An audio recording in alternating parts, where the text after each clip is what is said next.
Gixxer গাড়ি আপনার self হচ্ছিল না, তো আপনার সেলফ হতে যখন সেলফ দেওয়া হচ্ছে তখন গাড়িটা আছে কুচরাচ্ছে, মানে সেলফ হচ্ছে না। তো এটা কি কারণে সেটা আজকে দেখাবো।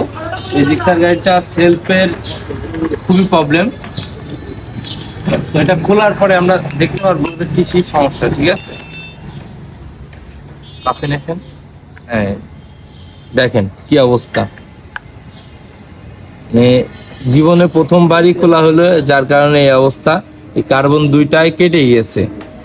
তো যাদের গাড়িতে এই প্রবলেম আছে যে সেলফ হয় না, সেলফের সমস্যায় পুত্রায়, মানে সেলফ হতে চাই না, তারা এই সেলফের কার্বনটা চেঞ্জ করে নেবে। ঠিক আছে, এই সেলফের কার্বনটা চেঞ্জ করে নিলে আপনার সমস্যার সমাধান হয়ে যাবে। ঠিক আছে, আবার একটা জিনিস দেখেন, এই যে রুটার যদি খেয়ে যায় তাহলে বলে এই সমস্যার সমাধান হবে না, তখন আপনার সেলফ কমপ্লিট লাগাতে হবে।